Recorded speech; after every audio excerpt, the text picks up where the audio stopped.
It was never supposed to exist. A car so rare, so powerful, and so outrageously expensive that even some of the most die-hard Ferrari fans forget it ever beat them. But in the late 1990s, the Mercedes CLK GTR did just that.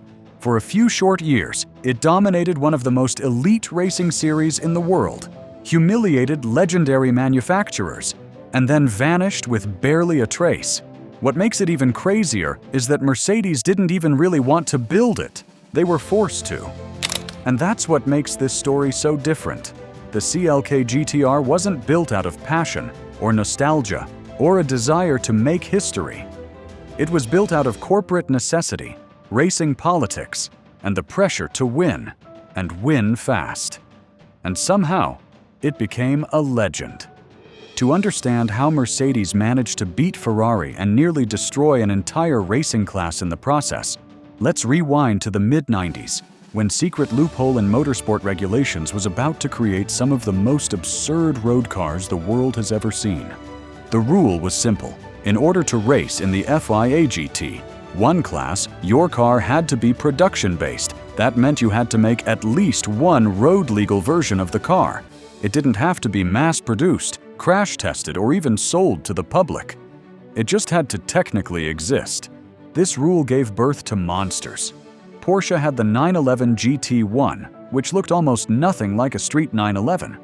McLaren had the F1 GTR. Lotus built the Elise GT1. The cars were expensive, violent, and barely road legal. But no one played the game better than Mercedes. At the time, Mercedes had no GT1 car, no race-ready chassis, like literally nothing. But what they did have was deep pockets, a relentless engineering team, and access to AMG, a division that had been quietly building some of the most powerful Mercedes engines behind the scenes. Under extreme pressure, they pulled together a plan to build a world-class race car in less than 130 days. Their first prototype was a total Frankenstein. It used a McLaren F1 GTR chassis wrapped in CLK body panels with a Mercedes V12 shoved into the center. It wasn't pretty, but it allowed Mercedes to gather crucial aerodynamic and mechanical data while secretly developing the real thing. By the time the racing season began, they had a working version of the CLK GTR, and it was terrifying. The final car had almost nothing in common with the regular Mercedes CLK that customers could buy at dealerships.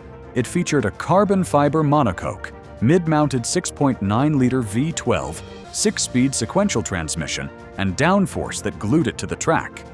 It looked like a Mercedes from far away, but underneath, it was a purpose-built prototype in disguise. And once it hit the track, it became clear how serious Mercedes really was. In the 1997 season, the CLK GTR won 6 of 11 races and handed Mercedes the Constructors' Championship. McLaren and Porsche were caught off guard. Ferrari didn't even bother showing up. The CLK GTR had changed the game, but here's where things get sketchy. According to multiple reports, Mercedes didn't actually finish the required road version of the car until after the season began.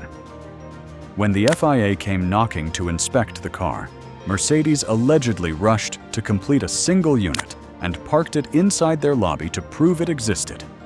That car would later become one of the most valuable Mercedes vehicles ever built, eventually auctioned for over $10 million. The road version of the CLK GTR wasn't just expensive, it was unhinged. It made over 600 horsepower, had no traction control, and practically no driver aids. It had AC and leather seats to meet regulations, but that was about it. You didn't drive it, you tried to survive it. And Mercedes didn't stop at one. They built 25 road cars, a few with subtle variations, quietly offering them to the world's most elite collectors. But even that wasn't enough.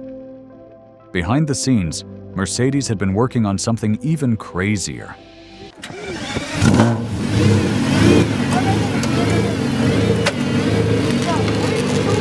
The CLK GTR Supersport. Built in even more secrecy, only 2 of them were made. And they weren't just upgraded, they were rebuilt. This version had a 7.3-liter V12, the largest AMG engine ever put in a street car. It pushed over 720 horsepower and could hit a top speed of more than 220 miles per hour. It was raw, barely street legal, and completely off the radar. No press coverage, no ads, no showroom models, just handed over to private collectors and quietly sealed off from the world. Meanwhile, Mercedes had their sights on something even bigger than the FIA GT Championship. They wanted to win Le Mans. So in 1998, the CLK GTR evolved into the CLK LM. It used a brand new V8, developed with Ilmor engineering for better endurance and reliability. The chassis was refined and the aero improved. On paper, it was the perfect endurance machine. But during the Le Mans race, disaster struck. Both cars failed with engine issues, and Mercedes was forced to retire early. Most teams would have taken that as a sign to scale back. Not Mercedes, though. They returned to the FIA GT Championship for the 1998 season and annihilated everything in sight. The CLK LM won every single race. The other manufacturers couldn't compete. They weren't just beaten, they were erased. McLaren left the series, Porsche bowed out, Ferrari didn't even bother, and the following year, the GT1 class was cancelled entirely. There was simply no one left to race. Mercedes had won so hard they destroyed their competition. But their obsession with dominance would soon backfire. In 1999, Mercedes returned to Le Mans with the CLK CLR, the spiritual successor to the CLK GTR. It was lower, sleeker, and faster, but it had a fatal flaw. At high speeds under the right aerodynamic conditions, it could lift. And at Le Mans that year, the world watched in horror as the CLR took off, literally, and flipped into the air 3 times. The footage went viral worldwide. One driver barely escaped. The car flipped end over end, over and over. It was one of the most frightening moments in modern motorsport.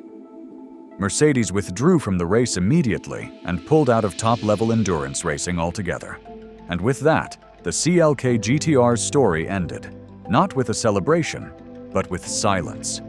No ads, no documentaries, no victory lap. Just a slow fade into obscurity.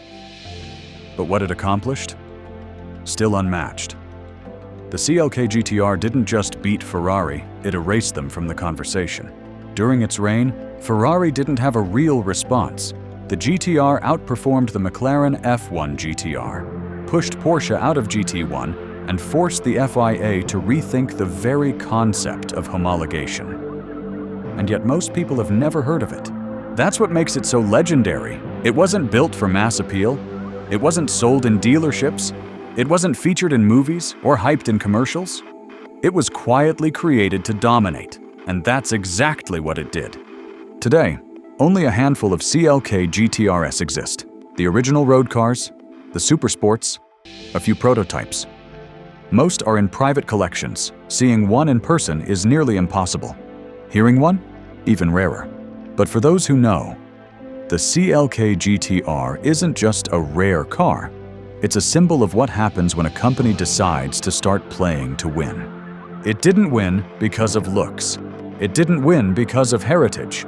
It won because it was faster, smarter, and more ruthless than anything else on the track. And that's why Ferrari still pretends it never happened.